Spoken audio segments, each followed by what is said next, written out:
टोरंटोमध्ये एक अशी जागा आहे जिथे गेल्यावर वाटतं की आपण 1800च्या काळात परत गेलोय. हो, हे आहे टोरंटोमधील ब्लॅक क्रीक पायनियर विलेज. इथे अजूनही जुन्या काळातील घरे, शाळा, गिरण्या, शेतं आणि हातकाम करणारे कारागीर पाहायला मिळतील. इथे जवळपास 40हून अधिक ऐतिहासिक इमारती जतन करण्यात आल्या. तिथे गेल्यावर समजते की जुन्या काळातील लोक किती साधं पण मेहनती जीवन जगायचे. ब्लॅक क्रीक विलेज हे फक्त म्युझियम नाही तर जिवंत इतिहासाचं गाव आहे.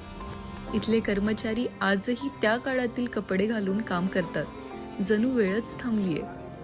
इथे फोटोज आणि रील्ससाठी अप्रतिम लोकेशन्स आहेत, विंटेज वाईब्सही मिळतील.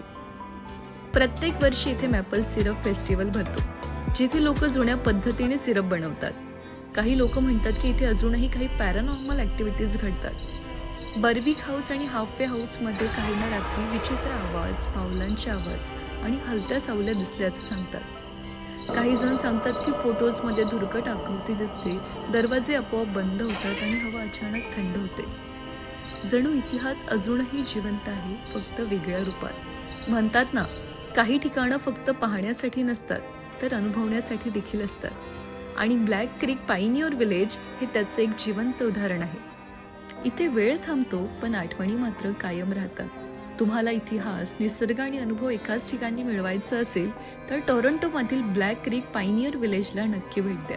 आणि व्हिडिओ आवडले असल्यास लाईक करायला विसरू नका.